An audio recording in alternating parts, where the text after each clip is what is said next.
First things first, I'm using my BECCA mattifying primer. I always apply this after I moisturize my face, and then I use my Milk of Magnesia. I'm applying it using my E.L.F foundation brush. I believe it's like $1 at Walmart and Target, if I'm not mistaken. I'm pretty sure it is $1. But I just use this to make sure I spread out the Milk of Magnesia all over my T-zone, because that's typically where I get the most oily.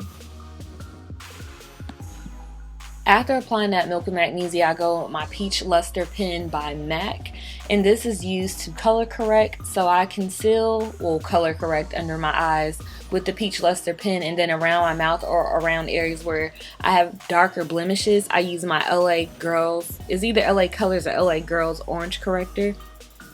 So I use that around my mouth, especially with most women of color. We do tend to have a lot of dark spots around our mouth, as well as like the under eye circles, but I just prefer to use this one specifically around my mouth and on darker blemishes. Using my Real Techniques complexion sponge, I blend all of my color correcting out. Y'all, Beauty Blender is like $20. So for those of you guys who cannot afford Beauty Blender, or you want a cheaper alternative that works just as good, the Real Techniques sponge is like my fave. I actually like that better than I like my Beauty Blender. Just because it does have, you know, a different shape to it, so it's easier to get in those corners. Next, you guys see me mixing my MAC Pro Longwear and NW45 with my Revlon Colorstay and Cappuccino together to get my perfect color. NW45 isn't really my color. By the time I highlight and contour, I look a completely different shade, so I have to mix another color with it to make sure that I still maintain some sort of color once I highlight and contour. As you guys can see, I'm patting. I'm not smudging any of the foundation into my skin. You want to use patting motions so that way the foundation does appear as seamless as possible. I really wasn't a fan of using the Beauty Blender. Samantha N NUA, I believe it's Glam by CMTV here on YouTube. I actually started opting for this tool after watching her fall makeup tutorial. I just never figured out how to work a Beauty Blender, and then one day after watching her video, I was like, hey, let me give it a try. If it's good enough for my fave, I'm pretty sure I could get the hang of it too, and I have not gone back to a brush since. Using LA Girl Concealer and Warm Honey, you guys see me applying my highlight. Anytime you highlight, it's basically you wanting to bring attention to certain features on your face, which is typically going to be the forehead, the cheekbones, the cupid's bow, as well as the chin. And I'm using my Real Techniques complexion sponge again to blend that out. And I don't always blend it out completely, because I do like to wait until I add my contour, so that way I can kind of merge those two together to give a more seamless appearance.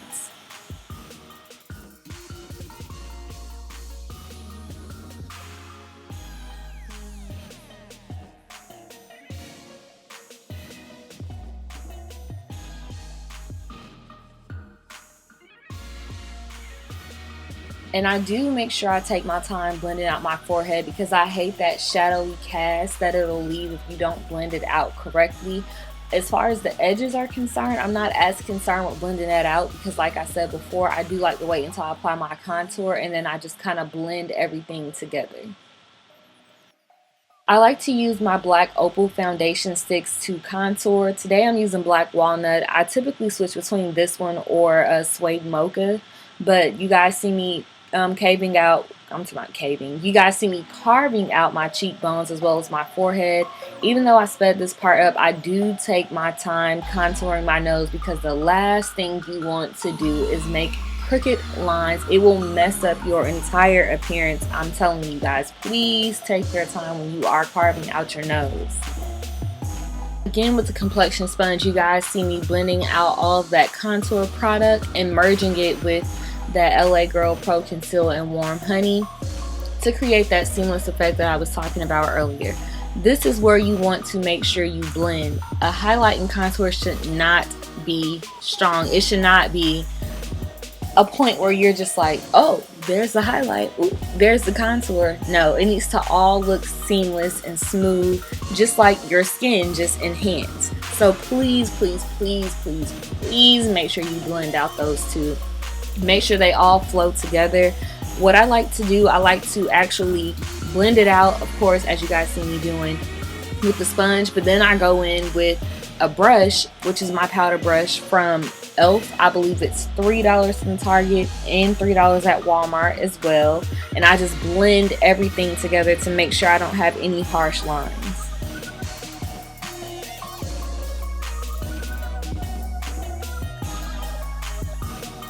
Now it's time to set that highlight. I use Sacha Buttercup setting powder, which I will have linked below. This is like a dream for women of color. I absolutely love this product. I used to use Ben and I banana powder, but you have to really know how to work with that to not make it look ashy in pictures. So Sacha Buttercup, ever since I've been using it, I don't have any issues. My pictures come out flawless, and it doesn't leave that like ashy, cakey looking feeling that Ben and I gives, because you have to keep in mind that is for stage makeup.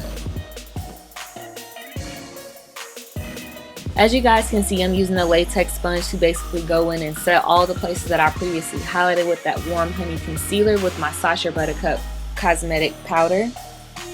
Basically, I'm making sure I saturate my T-zone area because that's typically where I get the most oily at, but also because I want that product to stay in place and not move throughout the day. Now, although you guys didn't see me use cream product to actually highlight under my cheekbones, I do like to go in with my powder and carve out my contour even more so that way it's a little more defined versus putting product under there, meaning the actual concealer, just because I think it does a little too much to my face. So I prefer just to use the powder and have it sit on top of my actual foundation versus putting a lighter product under there. If you follow me on Snapchat, which you should be, you guys have seen me ranting and raving about this product. I am absolutely obsessed with this Ulta Contour Kit. It is the best $18 I have ever spent in Ulta on a single product. It has the perfect shades for contouring, the perfect highlight shades. Like, I absolutely love this Ulta Contour book, and it's also a great product for those of you guys who are just starting out and don't have the money to necessarily spend on Anastasia Beverly Hills Contour Kit. Ulta Contour Kit is the bomb. You guys see me basically applying the product with a light hand with my powder brush that I got from Sephora, and basically I'm just blending it out, and like I did with the actual cream product, I'm making sure to blend it with the Sacha Buttercup product so that way it creates that seamless effect. Now, when it comes to the nose, please take your time. Like I said, contouring your nose can go wrong really, really fast. Just make sure that you are taking your time whenever you are contouring your nose, guys. And now I'm just basically using what's left on the brush to dust off and making sure that I'm actually contouring my jawline. And, you know, just taking my powder brush afterwards to go ahead and make sure that I remove any of the excess powder from the Sacha Buttercup product and making sure that everything is blended.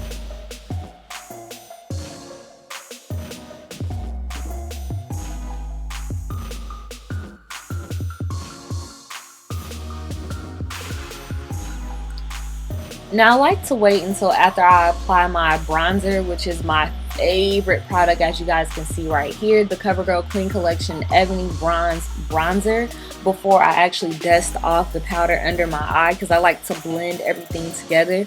I can't remember where I got this brush from, but I'm pretty sure it's probably Sally's. I've been using this brush for years, but basically you guys just see me applying that on top of my contour to kind of add that bronzy effect to my cheekbones. And then I go back in with that Kabuki brush and I dust off any type of excess powder from the Sacha Buttercup product, and I basically blend that with my ebony bronze again so that way everything gives a seamless appearance. And that's pretty much it. I kind of checked myself out to make sure everything looks good, and yep. So I'll see you guys in my next video. Bye.